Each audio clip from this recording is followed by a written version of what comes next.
Jay Williams. Let's live life. Y'all know what it is, man.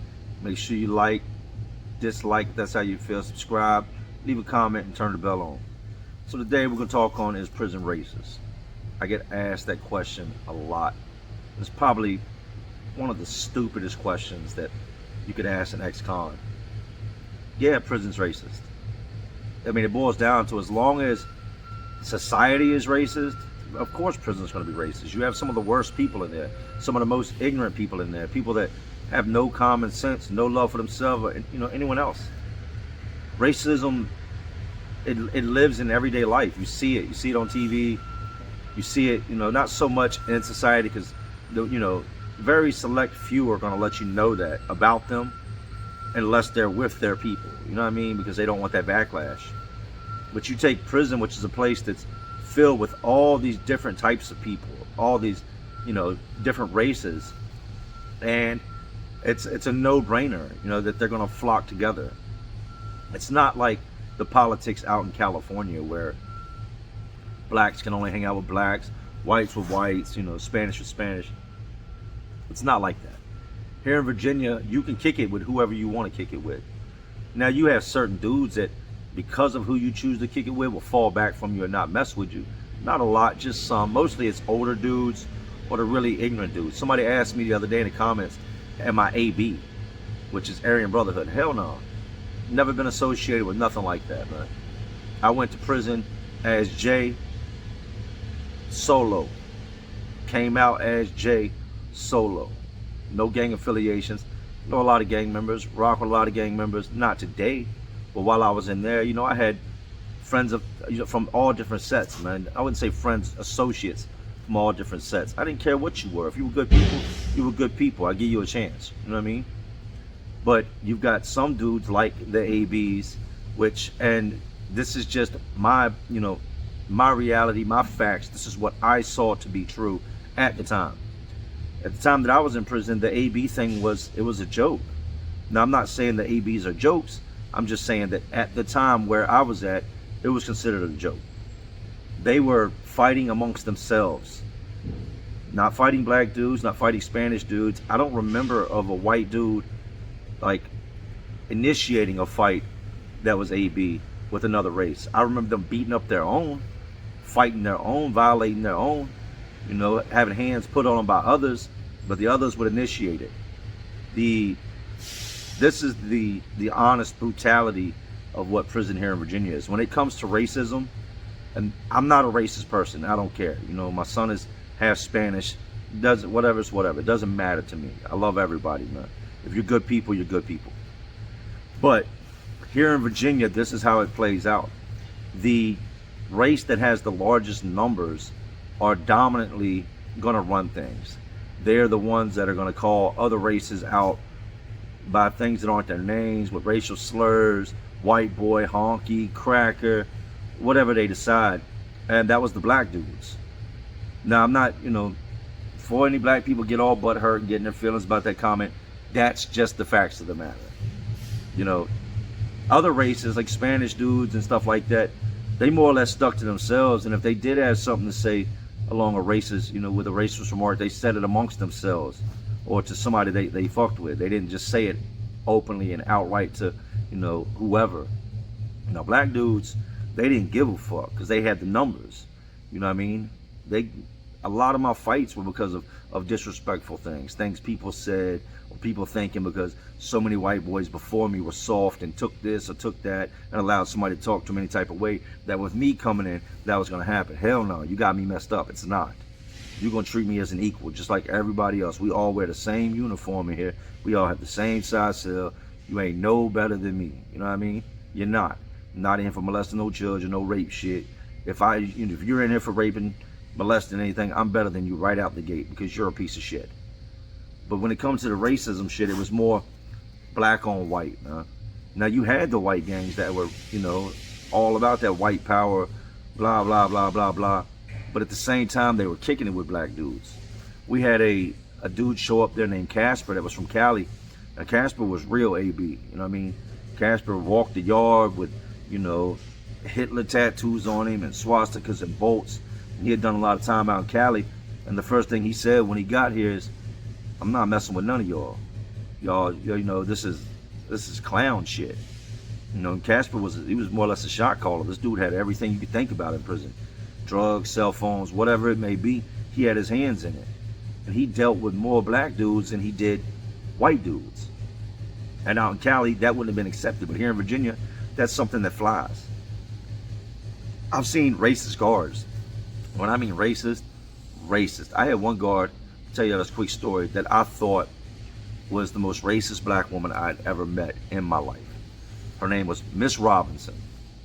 Always kept her hair back in a ponytail. Never really had her hair did. You know what I mean? She always, like she might put some relaxer in it or conditioner or something. But she never ever had her hair did. So you knew she had a man at home. Well, this lady, man, one time I'm in the shower and I'm just showering. Police come open the shower door. I'm like, what are y'all doing, man? They're like, Miss Robinson in the control booth said you were masturbating and looking at her, which we call gunning. I'm like, what gunning her? I ain't even looked over there. I got my back to the booth, which is 100% facts.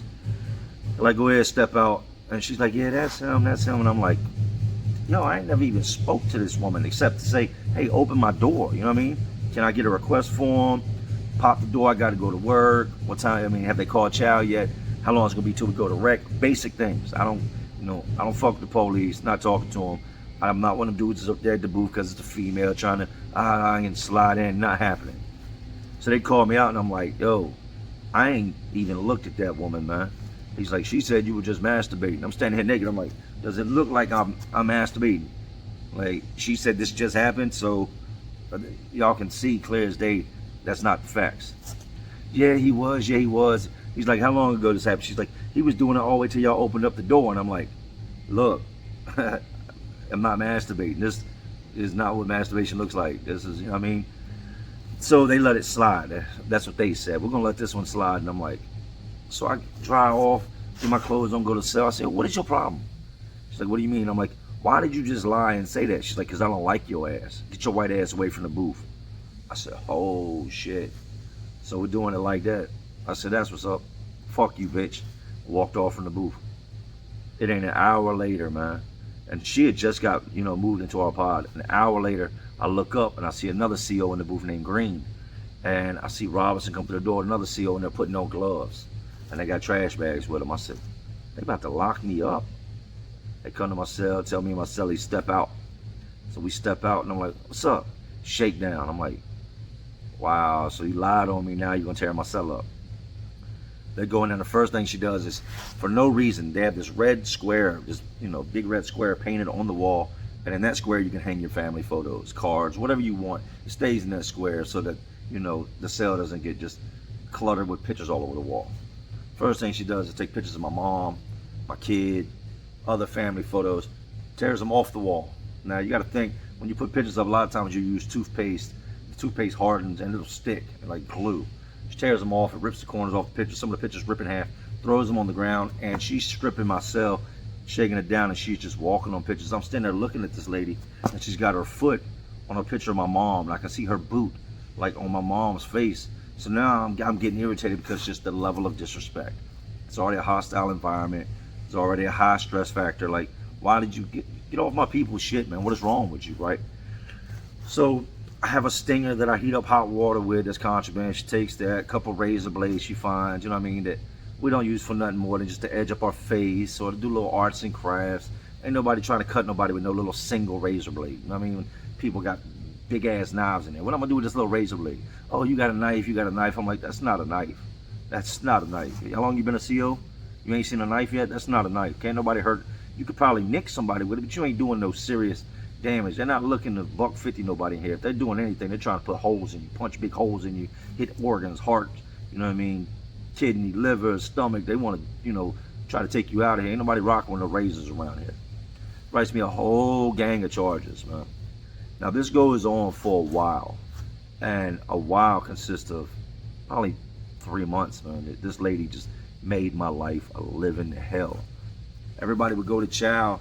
I'd be in the cell real quick, brushing my teeth, throwing my blue shirt on, buttoning my shirt up. I go to the gate, like, let me out to go to chow. Oh, they already called chow, you're late. I say, yo, let me out to go to chow. What do you mean? You just closed the door, open up, I need to eat. Nah, you're late. Go back to your cell. I'm like, I be walking to my cell. Some black dudes, we walk towards the gate. Boom, she popped the gate. They go out and go eat. So I go back. I'm like, yo, why the fuck you just let them out? You ain't let me out. Now I'm ready. I'm at the point where I'm ready to snap, get myself in a position, and just start cussing this bitch the fuck out. You know what I mean? But I can't do that. I gotta, you know, she's a female, and I'm trying to treat her as one. I done called her outside of her name because she called me outside of mine. But I'm trying to stay in my lane. So one of my homeboys comes to me one day, which is a black dude named Architect. And Architect's like, hey, yo, you know what's crazy, man? I said, what's up? He said, you know I'll be over at the booth talking to the Miss Robinson bitch, right? And I was like, yeah, I can't stand that bitch, man. I don't even know how you talk to her. I was like, every time I'm at the booth, I want to spit through the slot at her, man. Like, I hate that woman. She's like, you know why she don't like you? And this is when I realized things aren't always what they seem. Things aren't always what you might think they are. I thought this woman didn't like me because I was white. You couldn't tell me any different. What other reason would she have to single me out? What other reason would she have to call me white boy and all these different names she called me over time to do the things she did to me? Architect tells me, he says, she don't like you because you look like her husband. I said, what? She's married to a white man? He's like, yeah, she's married to a white man. And she don't like you because you look like her husband. I said, damn, her husband must be crucial. He was like, said he cheats on her, he's beat on her in the past, but they got kids, so she ain't leaving him. But she can't stand you because y'all look like y'all could be brothers. So with that one, I was like, whoa. I had to step back. So it was maybe a couple days later, I went to the booth and I said, Miss Robinson, she was like, get the fuck away from the booth. I said, look, we can't keep doing this. Let me holler at you real quick. I said, look, some information has come to light I'd like to holler at you about. And I'd had like 2 or 3 other people come tell me this. I wouldn't have approached her if it was something she could file it in with one person. But she had said it to so many people that I knew I could go at her about it and not throw anybody else underneath the bus. I said, look, man, I know why you don't like me, and I can get it. You know what I mean? I got people in my past I don't like that if, you know, someone resembled, I might not like them. I said, but I'm not a bad person, man. I'm not here to make your time hard. I'm sorry for what you have going on at home. You know, glad to hear your husband's an attractive man, but I'm not him. And taking the shit out on me is not going to fix your home life. This lady looked at me, and I could tell that what I said kind of choked her up, and all she said was, get the fuck away from the booth. I was expecting, like, you know, a moment of clarity, like we were going to get somewhere with this. Get the fuck away from the booth. I said, all right, you have a good day, man. Just know that I have no problem with you. I walked off. After that, me and her issue had died down. I think what I said kind of sunk in. You know, she ended up getting caught having sex with an inmate, walked up off the compound. Sure, her husband found out about it, lost her job, her career, everything that comes with it. But it's just, it goes to show you, the reason for me saying that was the other day, somebody, I said, you know, asked me if I was AB. What would make you think that I was AB? Because I'm white? Because I have tattoos? Because I have a bald head? Because I have a beard? No, I didn't have a beard in prison. Just because somebody looks like something doesn't mean they are. Don't always assume things. I assumed this about her, and I didn't know anything about her other than what she was doing to me. You will know when somebody's racist. It's only so long they can hide from it. You know, I've seen the dudes that you would think were like that step in and defend other people on rare occasions. But then I've seen the dudes that really are with that type of shit, they broadcast it proudly. And then you've got the cowards, you know, the pussies, the dudes that hide up underneath of them that talk shit about people when nobody's looking and won't say how they feel. Me, I'm not racist. I'm prejudiced. Prejudice means I hate certain types of people. I don't hate all people. I don't hate any race as a whole. Never. I couldn't do that. That's just ignorant sounding to begin with. I hate certain types of people. And if you fall in that category, I don't care if you're white, black, Spanish. I don't mess with you. You fall in that category. I don't like ignorant people. I don't like stupid people. When I mean stupid, not, you know, somebody with a mental disability. I mean someone that just does stupid shit all day for no reason. But to sum it up, is prison racist? Absolutely, prison's racist. As long as racism is alive and strives in society and in the world, it's going to be everywhere. As long as the world spins, racism will exist. There's no way to do away with it, because everybody is different. We'll never all be on the same page. The most we can hope for is to find like-minded people and surround ourselves with them. So y'all know what it is, man. This is Jay Williams. Let's live life. I thank y'all for watching. And as always, to all my real ones, and there are some real ones because y'all watching me, and I salute.